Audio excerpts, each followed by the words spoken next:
ago we lived in peace with native cedar trees that grew on cliffs and draws where fires could not reach. Then European settlers stopped the fires prairies need, which started an invasion of 1 million cedar trees.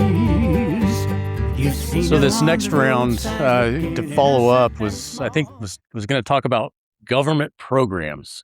Now we just finished talking about the birds and the bees. Now I'm going to talk about government programs. So we're not going to do that. It's not just going to happen. What I really want to do is just tell you that we do have government programs available. Not just my agency, but numerous agencies. Numerous federal and private and state agencies have jumped on board with this idea of trying to control woody invasion. And, some of those, have different rules to their programs. And so for me to stand up and say, NRCS has this program, it pays this much per acre to do this type of work, it would just bore you all. And what we really like to do also is to come to your ranch and visit with you about your goals and develop a conservation plan that is specific to your goals and your needs. And that's going to vary on every ranch. And so if I tell you a price or tell you the benefits of my program, it's going to be wrong for your ranch. And so I don't really want to do that. But I do want to say again is NRCS has a program. Our other partners that we've worked with on different ranches, Wildlife and Parks. Vicki, raise your hand, Vicki. Yes, raise your hand, Vicki. Just a higher. So Vicki's with Kansas Department of Wildlife and Parks, and sometimes Kansas Department of Wildlife and Parks might get a little bad rap for wanting maybe deer and turkeys. Vicki is a prairie nut. She loves the prairie. And so she's a big supporter in prairie chicken habitat and cutting trees. And she's out there with a chainsaw cutting it in on her own. So thank you, Vicki. Thank you for coming. I'm sorry to embarrass you.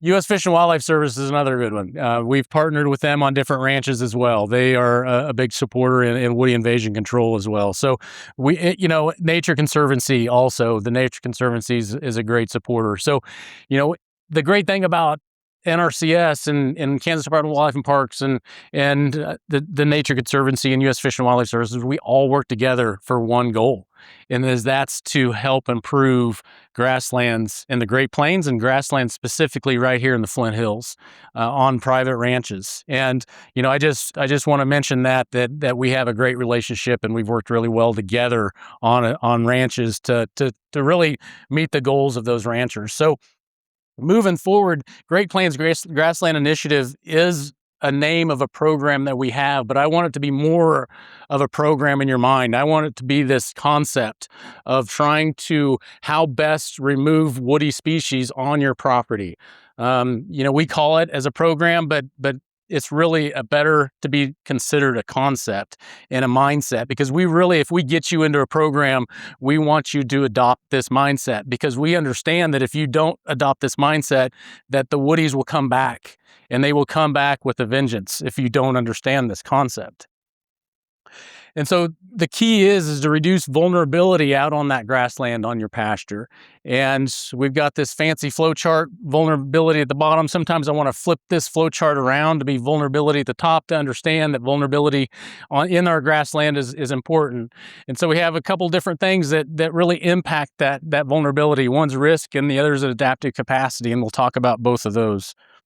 But we need to look at this lens in our grasslands, and we see this picture, and we see a fairly mature tree, a cedar tree in that fence row, obviously probably deposited by a bluebird or a robin. And then we've got some cedar trees in that fence row a little bit farther behind. If you can't tell, there's a few small cedars here that are invading that landscape. Not so bad, right? Looks like a pretty decent open piece of grass. Is it a concern to us? If we start looking at where our trees are located within that landscape, we have encroachment. Encroachment is what we call these mature trees, these seed-producing trees. These encroachment trees, they're going to be producing seed, right? So when we talk about producing seed, one cedar tree can produce thousands of seeds, and those seeds are going to be able to be dispersed by, in particular cedar, by birds 200 yards away from that one cedar. When we draw a circle around at a radius of 200 yards around that one cedar, it makes it out to be 26 acres of impact that one cedar has on that landscape, where new cedars can come up just from seed. And then we have recruitment. Recruitment are those little cedars that are coming up that are going to be mature before too long. And those are the ones that we don't want to forget about. When we're driving through that pasture and we see a little baby cedar, we just know that eventually that baby cedar is going to become a mama cedar. And we want to certainly control that at that point. And then if you look at that, then we identify what's really intact. Intact is where it's not impacted by mature trees. And in this landscape with those mature trees producing seeds, we have a very minor area that's actually intact grassland that's not impacted by those mature trees. And so when we talk about that exposure and how that landscape, how that pasture is exposed to risk, it's how many trees are around. And as we move forward, as we see those maps where these trees are working up draws and then starting to expand out, our exposure is significantly increasing. Our trees that are out in our pasture that might be in the fence row, might be in that draw that always has been wooded, it's exposing that grassland to risk. And we need to identify it. And when we start looking at our pastures and say, okay, which ones do we need to tackle first? And, that's a big battle. Do we go to the real thick stuff down into the draws? Or if we want to take that low-hanging fruit that's out there in the middle of that pasture where there's only 2 or 3 trees, those are probably the ones that you want to start with. Because then we know that we can start there and then work our way out.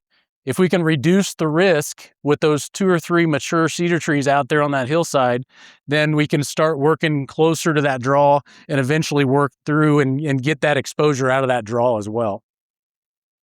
And then we talk about our sensitivity to our grasslands.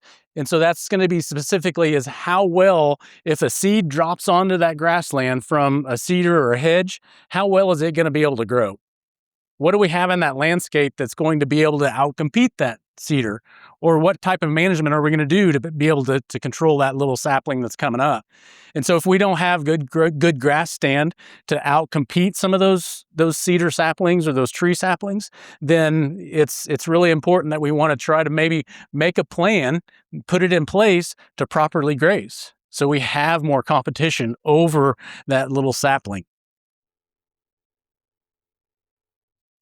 And then we talk about adaptive capacity. And that's really essentially going back to this figure here where we have herbivory, or we have the cattle out there, which used to be, obviously more of the ungulates that would be more browsers, like the elk that we had, the native elks that we had.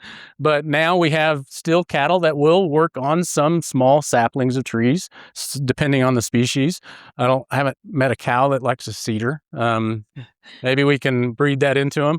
But we still understand that herbivory is an important aspect of controlling and also maybe understanding, again, that the sensitivity of that grassland is important because we need to balance our numbers of livestock out there. If we're taking too much grass down, not leaving enough, we are not getting that competition. We're going to lose the ability to keep those trees out of the landscape. Fire is a big one. We cannot have a landscape that was adapted by fire and remove fire from that landscape and expect to be treeless. There's just no other way about it. Now, fire's scary. We live in the Flint Hills, unfortunately, where fire culture is still around. But like we've talked about, there's lots of places around us that don't have that fire culture. And so it's important to understand that that's just as much education as the fact that we need grass and not white-tailed deer. So fire is important. Technology, it's improving. We've got tree saws that can really do a great job at getting out there and cutting those trees. Fire, obviously, the type of equipment that you need to not just have a backing fire in the middle of the night where it does no good other than make that ground black. And we want those fires that make people nervous when they're going across that landscape, because that's when you're going to actually have some good on controlling those trees. And so, again, NRCS, Wildlife and Parks, U.S. Fish and Wildlife Service, Nature Conservancy, we all are in it with you to try to remove trees from the landscape. And we all want to partner with you in developing a plan, a conservation plan. Our programs are different, but we all have one goal. And we hope that that's your goal as well, is to try to remove those trees from the landscape so that we can preserve our ecosystem, our tallgrass prairie ecosystem. And, it takes us all to really do that. So that's what I have. So any questions? I think we can just open that up for the group. Let 'em grow, the danger will increase. Before it's too late, stop those cedar trees while you still can. Before it's too late, stop those cedar trees.